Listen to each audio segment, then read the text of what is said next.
નમસ્કાર વિદ્યાર્થી મિત્રો, હું પિયુષ સોજિત્રા ગજેરા વિદ્યાભવન ઉત્તરાયણમાં આપનું હાર્દિક સ્વાગત કરું છું। આજે આપણે વાત કરવાની છે ધોરણ 9 વિષય ગણિત ચેપ્ટર નંબર 6 રેખાઓ અને ખૂણાઓમાં ઉદાહરણ નંબર 3 અને સ્વાધ્યાય 6.2 માં પ્રશ્ન 1, 2 અને 3ની। તો ચાલો શરૂ કરીએ આજનો આ વિડિયો લેક્ચર। ચાલો તો વિદ્યાર્થી મિત્રો વાત કરવાની છે ઉદાહરણ નંબર 3ની। રકમ છે આપેલી આકૃતિમાં ઓપી, ઓક્યુ, ઓઆર અને ઓએસ એટલે કે આ ચારે ચાર શું છે? કિરણો છે। તો સાબિત એવું કરવાનું છે કે ચાર કિરણો પાસે જે ચાર ખૂણાઓ બને એ ખૂણાઓનો સરવાળો 180 અંશ થાય છે।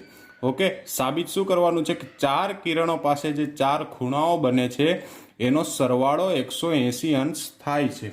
ઓકે, તો સૌ પ્રથમ સરવાળો 180 અંશ થાય છે તેવું સાબિત કરવા હું આ આકૃતિમાં થોડો ફેરફાર કરું છું કે અહીંથી હું એક સીધી લાઈન ખેંચી લઉં, બરાબર? કે અહીંથી એક સીધી લાઈન લઉં તો સીધી લાઈન એટલે બધા જાણો જ છો કે સીધી લીટી એટલે સરળ કોણ। ઓકે, અને અહીંયા આપણે નામ આપી દઈએ ટી। ઓકે, ઓ બિંદુ સુરક્ષિત છે, પરંતુ હું એક સીધી લાઈન ખેંચું છું ટી, એનું કારણ છે સરળ કોણ 180 નો થાય। હવે 360 સાબિત કરવા માટે આપણે 180 અંશ દોરવું પડશે। તો જે ફેરફાર કર્યો તે ફેરફાર આપણે અહીં શું કરવો પડશે? લખવો પડશે। તો હું લખું છું કિરણ ઓક્યુ જે છે તે કિરણ ઓક્યુને હું શું કરું છું? પાછળના બિંદુ ટી તરફ લંબાવું છું। ઓકે, કે કિરણ ઓક્યુને પાછળના બિંદુ ટી તરફ લંબાવી દઉં છું। ઓકે, જો લંબાવી દઉં છું તો શું થશે? એક સીધી લાઈન બની જશે કે ટીક્યુ જે છે એક સીધી રેખા બનશે। તેથી આપણે લખી શકશું કે ટી ઓ ક્યુ એ કેવો કોણ બનાવશે? સરળ કોણ બનાવી દેશે। કેવો કોણ બનાવે છે? સરળ કોણ બનાવી દેશે। ફરીથી વિદ્યાર્થી મિત્રો કે હું ઓક્યુ અહીં આપેલું છે અને ઓટીને લંબાવું છું, ઓક્યુ કિરણને લંબાવું છું, જેથી ટી ઓ ક્યુ એ શું બનાવશે? સરળ કોણ બનાવી દેશે।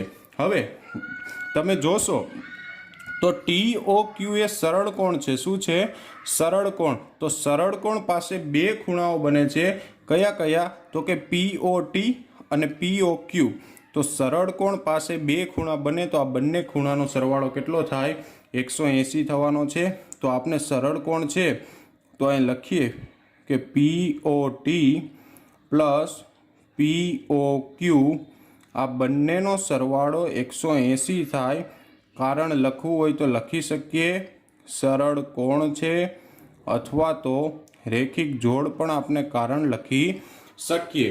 ત્યારબાદ આપણે આગળ વાત કરીએ તો તે જ રીતે આ જે કિરણ ઓએસ તે ટી ઓ ક્યુ રેખા ઉપર જ છે। ઓકે, કે કિરણ ઓએસ જે છે એ આ રેખા ઉપર જ છે। તો આપણે એવું કહી શકીએ કે ટી ઓ એસ એટલે કે આ ખૂણો અને સાથે સાથે એસ ઓ ક્યુ એટલે કે આખો ખૂણો, કે ટી ઓ એસ અને એસ ઓ ક્યુ આ બે ખૂણાઓ પણ કેવા થશે? 180। કે આ જે લાઈનની નીચે બે ખૂણા, 2 મિનિટ માટે આ ધાર ભૂલી જઈએ તો આ બે ખૂણાનો સરવાળો પણ 180 થાય છે, પણ એસ ઓ ક્યુમાં પાછા બે ભાગ પડે છે તો એનો સરવાળો પણ 180 થાય છે।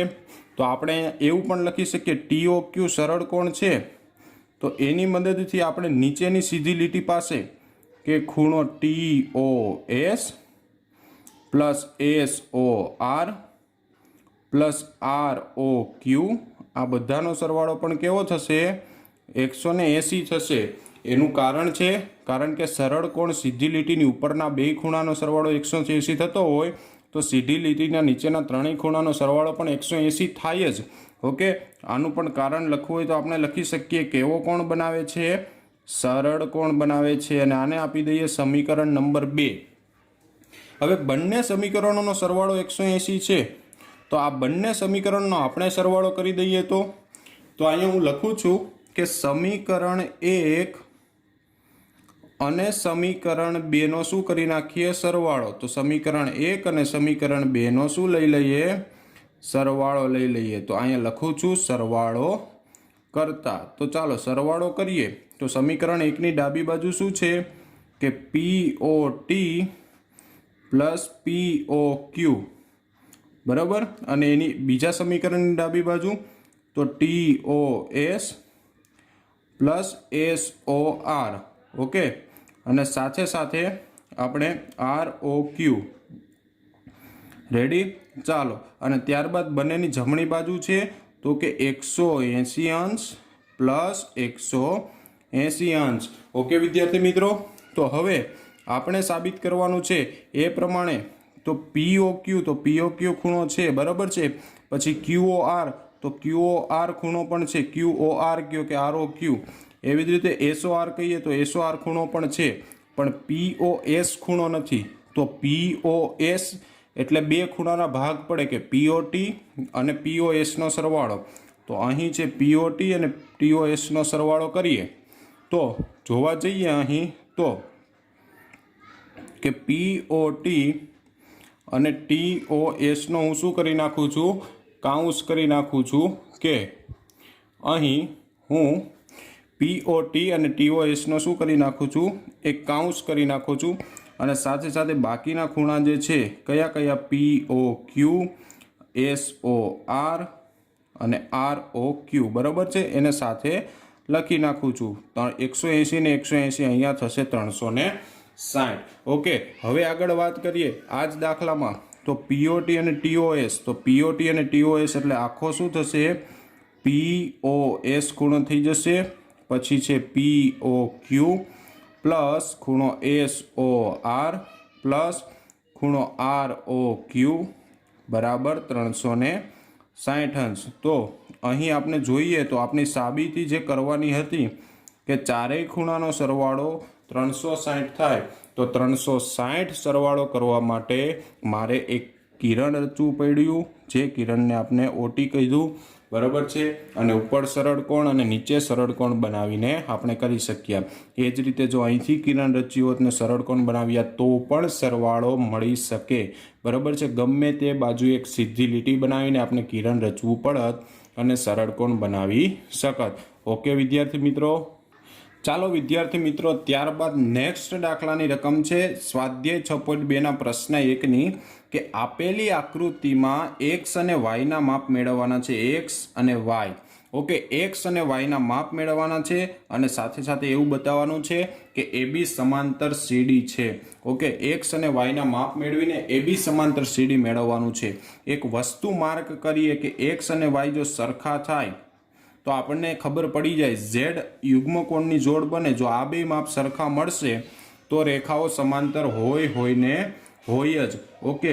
તો અહીં આપણે એક નામકરણ સિમ્પલી આપણી સરળતા માટે કરી દઈએ કે અહીં ખૂણો P આપેલો છે, અહીં ખૂણો Q છે, અહીં ખૂણો R છે અને અહીં S, કે PQRS હું બિંદુના નામ આપી દઉં છું મારી સરળતા માટે કે આકૃતિને આપણે વ્યવસ્થિત આપણે માપ લખી શકીએ, ઓકે।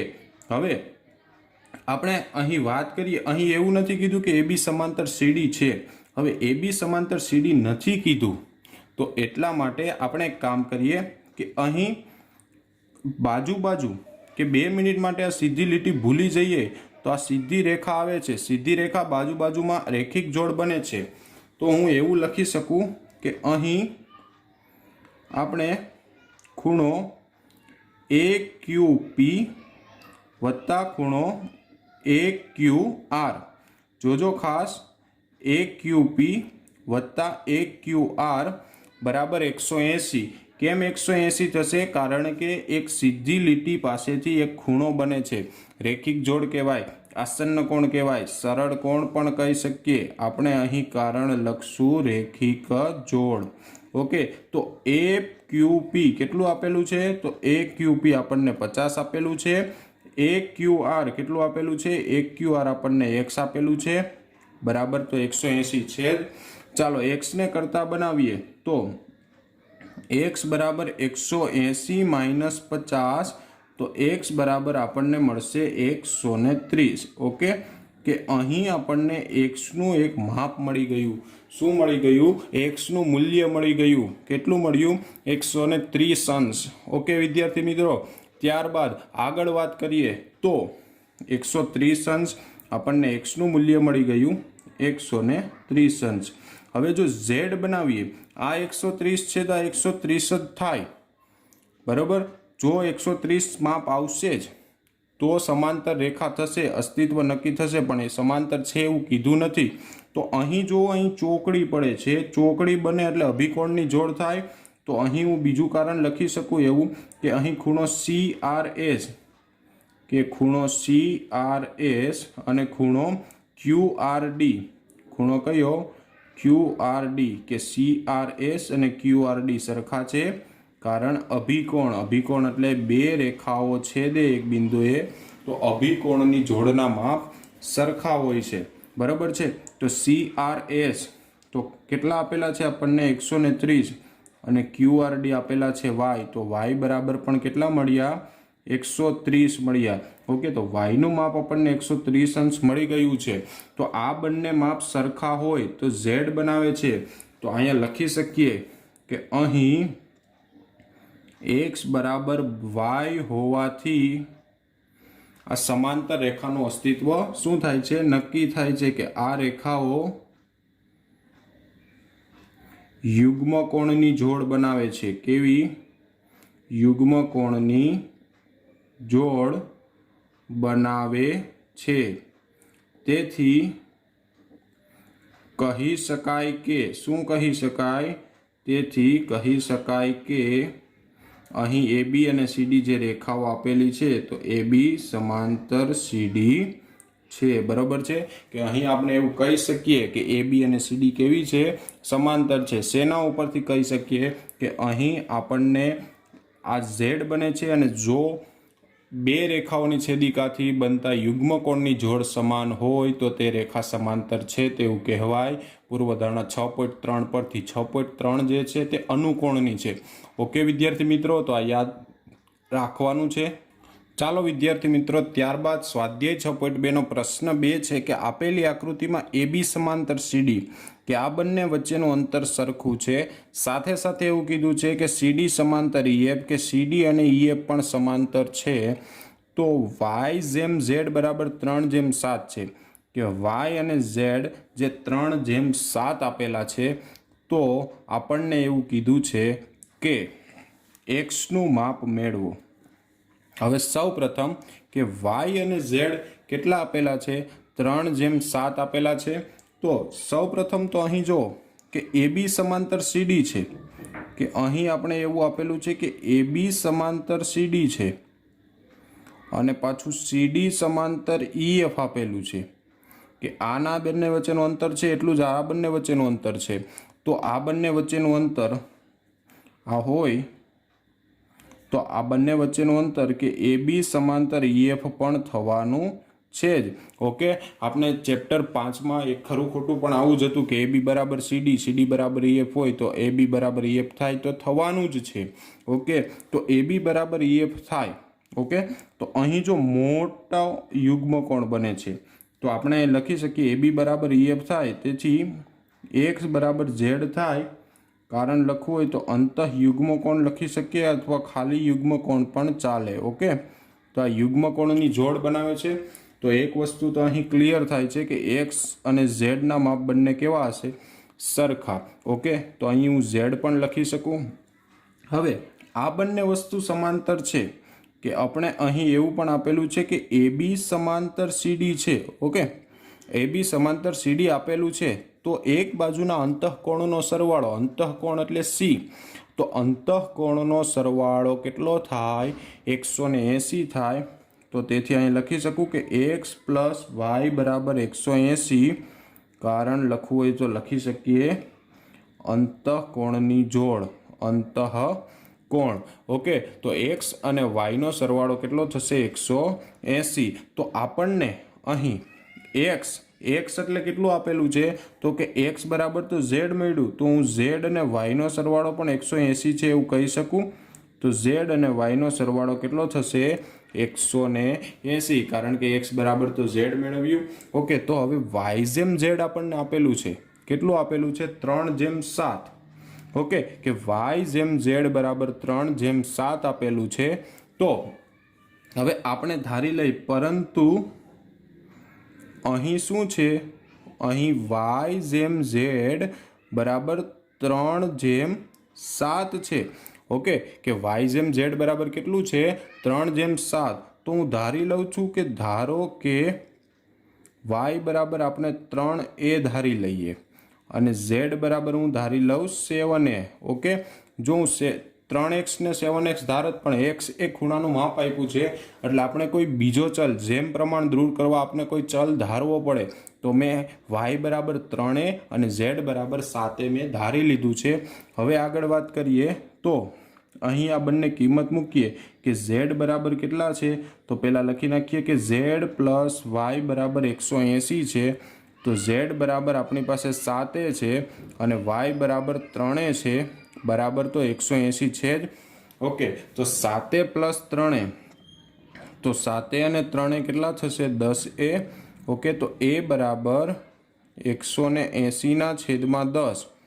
મીંડું કેન્સલ થાય તો a બરાબર કેટલા આવશે, 18 આવશે. ઓકે, તો એનું મૂલ્ય અહીં મળી જાય છે, કેટલું મળે છે, 18. હવે એ 18 મળી ગયા તો આપણે તો એક્સનું માપ માંગ્યું હતું, તો એક્સ બરાબર તો શું છે, ઝેડ. અને ઝેડ બરાબર કેટલામાં ધાર્યા હતા આપણે, તો ઝેડ બરાબર તો મેં 7a ધાર્યા હતા અને 7 ના 7 અને એ કેટલા છે, તો કે એ મળ્યા 18. ચાલો, તો 18 સત્તા કેટલા થશે, 126.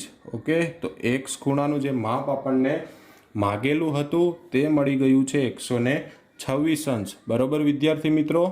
ચાલો વિદ્યાર્થી મિત્રો, ત્યારબાદ પ્રશ્ન 3ની ચર્ચા કરીએ. તો પ્રશ્ન 3ની રકમ છે AB સમાંતર CD, કે અહીં AB અને CD વચ્ચેનું અંતર સમાન છે. સાથે સાથે EF એ CD ને લંબ છે, કે અહીં EF જે આવે છે તે CD પાસે લંબ એટલે 90નો ખૂણો બનાવે એટલે આટલું 90નું થઈ ગયું, કે એટલો ખ્યાલ આવી ગયો. ત્યારબાદ GED, તો કે GED એટલે કે આખો જે કોણ વાત કરીએ એ આખો કોણ છે 126 અંશનો. જોજો ખાસ કે આટલું અંદરનું 90 છે, આખો 126નો છે. તો આપણને એમ કીધું છે કે AGE એટલે આટલું મેળવવાનું છે. ઓકે, સાથે સાથે જોઈએ તો GEF, તો GE અને F એટલે કે આટલો પણ ભાગ મેળવવાનો છે. સાથે સાથે જોઈએ તો F, G અને E એટલે કે આ ભાગ પણ મેળવવાનો છે.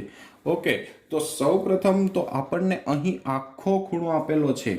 ઓકે, કે આખો ખૂણો આપ્યો છે, એમાં આખું 180નું છે, એમાં આટલો ભાગ લંબ છે 90 છે. તો 126 આપેલું છે, તો 126માંથી 90 બાદ કરીએ તો આ ભાગ મને મળી જશે. ઓકે, તો સૌ પ્રથમ આપણે એ ભાગની ચર્ચા કરીએ, ત્યારબાદ આપણે આગળ ચર્ચા કરીશું કે અહીં આપણને શું આપેલું છે કે AB સમાંતર CD આપેલું તો છે જ.